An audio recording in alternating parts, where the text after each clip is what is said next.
Today, let's review one of my favorite movies by Tom Hanks, Road to Perdition. There are many stories about Michael Sullivan. Some say he was a decent man.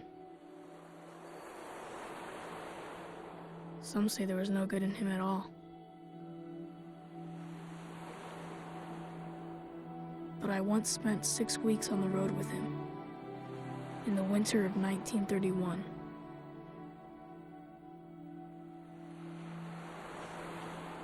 This is our story. Please like, share, and subscribe to Where in the World is Frank and Gina on YouTube.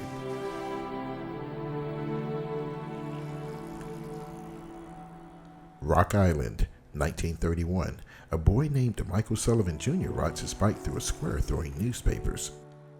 Later on, after receiving his pay, he goes home and is greeted by his younger brother throwing snowballs. Later in the evening, at dinner, his mother asks him to call his father to the dinner table. He sees his father trying to hide his gun after coming home from work.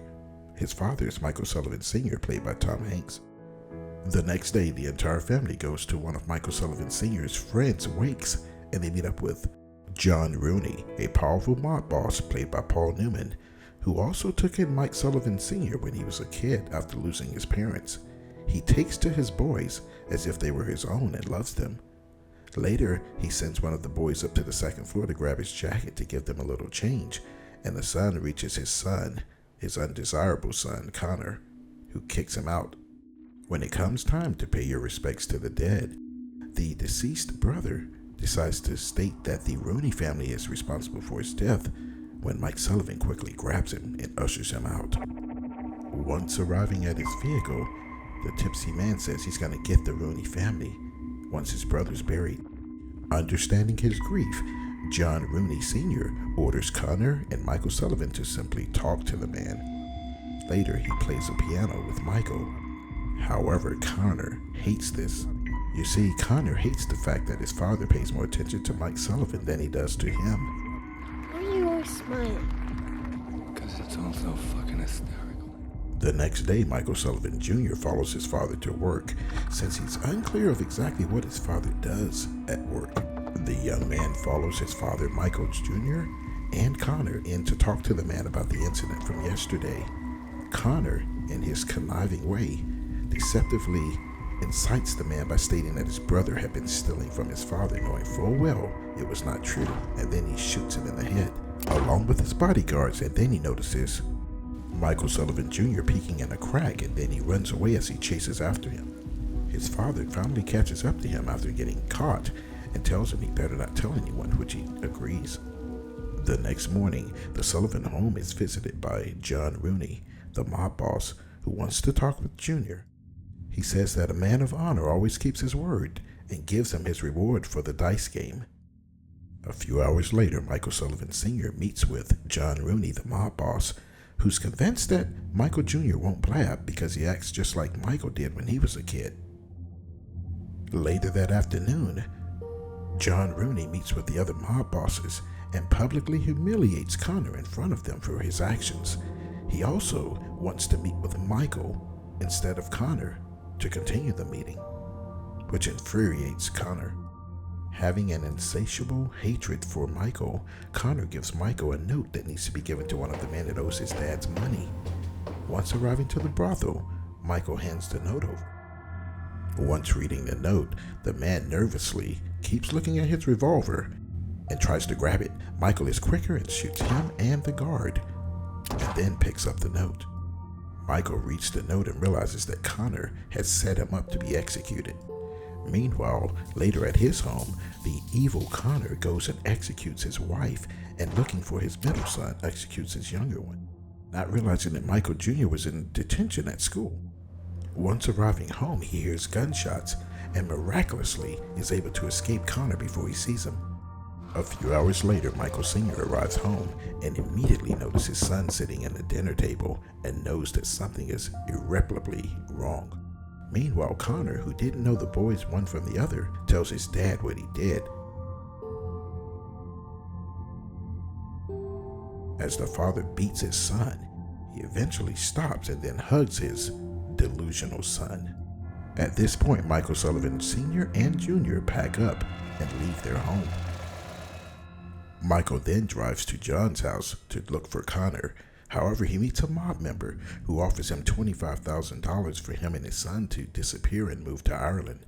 Michael refuses and asks him, "Where's Connor?" The messenger says he's just a messenger. Michael sends a message to Mr. Rooney. Let me give Mr. Rooney a message for me. Michael and his son then leave and go to Chicago to talk to a higher-up mob member about Connor. Leaving his son in the car, he goes up to speak with the mob boss directly and asks him if he can kill Connor, and he'll work for him for the rest of his life. The mob boss, played by Stanley Tucci, refuses. As it turns out, John Rooney and his son Connor were sitting in a nearby room and heard the entire conversation. Later, the mob boss tries to convince John that Michael has to be executed. However, John doesn't want the boy touched. Later, the mob contacts a crime scene photographer and part-time hitman, Harlan McGregor, played by Jude Law, and gives the okay for the execution of Michael Sr. and Jr. Michael Sr. then decides to leave Chicago to leave Jr. at his aunt's house for safety.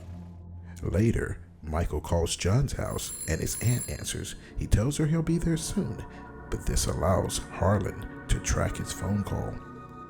I was just cut off. Could you reconnect me? On the way, Michael offers to stop off at a diner to grab something to eat. However, Junior refuses and decides to stay in the car to read. While Michael is eating, Harlan enters the diner and decides to start talking with him. At first glance, their conversation seems cordial. However, Michael notices something that gives away that this man is a killer. Michael then grabs a knife and escapes through a bathroom window, but not before he slashes Harlan's tires on his car. The killer tries to chase after them and starts shooting, but misses. Michael then pulls off on the side of the road once they've escaped. He then tells Junior that from now on he must obey him unconditionally, because now it's a matter of life or death. Michael then tries to comfort his son by telling him that none of this is his fault, and that Connor has had a grudge against him for years. Michael then says that he can't take the boy to his aunt's now because the killer knows where she lives. He comes up with a new plan. But this plan is impossible without Junior's help. He decides to hit the mob in their sore spot, their money. You see, Michael is going to start robbing the banks of the mob and then trade the money for Connor's life. And after teaching Junior how to drive the car, initially he has clutch issues, but then begins to get good at it. Next, Michael then starts going around to the mob's banks, robbing them at gunpoint, but not before letting them know exactly who's robbing them. But after finding out, the mob then starts moving their money around to different places. Michael then finds out the accountant's name and confronts him. While the accountant is stalling Michael, it's actually a trap. Harlan bursts in and starts firing. As the two engage in a shootout, Harlan is struck by shards of glass.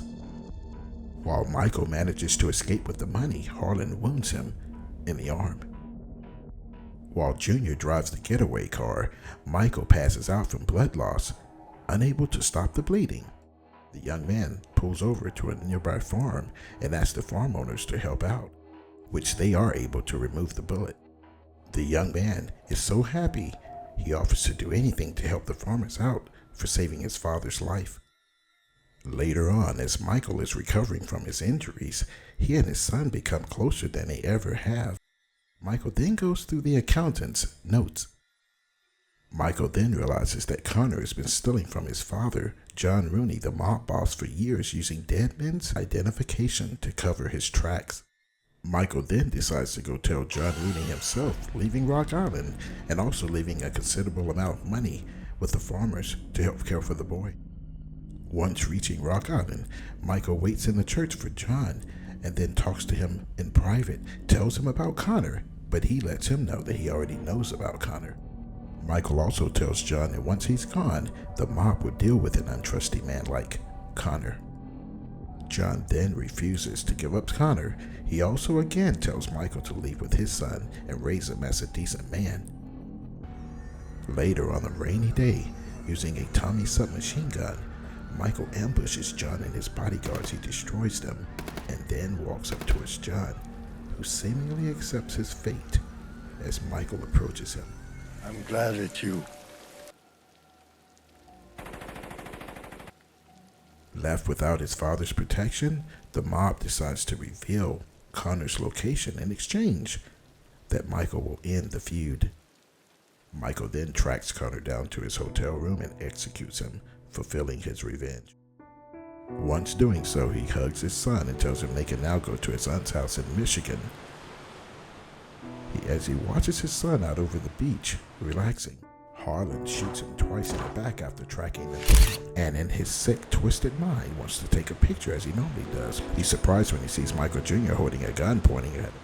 However, the boy is unable to shoot him, and he tries to take the gun from him. But just at that moment, Michael Sr. garners enough energy to shoot Harlan, killing him and saving his son. Mortally wounded, his last words to his son were, he's happy that he didn't take that shot. In a closing act, the son tells you that people always ask him whether his father was good or bad. He simply says that he was his father, and that he's never held a gun again in his life since that day. Please like, share, and subscribe to Where in the World is Frank and Gina? And this is our review on Road to Perdition, a film with Tom Hanks, Paul Newman, Stanley Tucci, Jude Law, Jason Leigh, Daniel Craig, Liam Aiken, and, of course, Tyler Hoechin, who played Michael Jr. Please like, share, and subscribe to Where in the World is Frank and Gina on YouTube. You can simply type in Frank and Gina to subscribe to our channel. God bless. Check out the movie. It's a good one.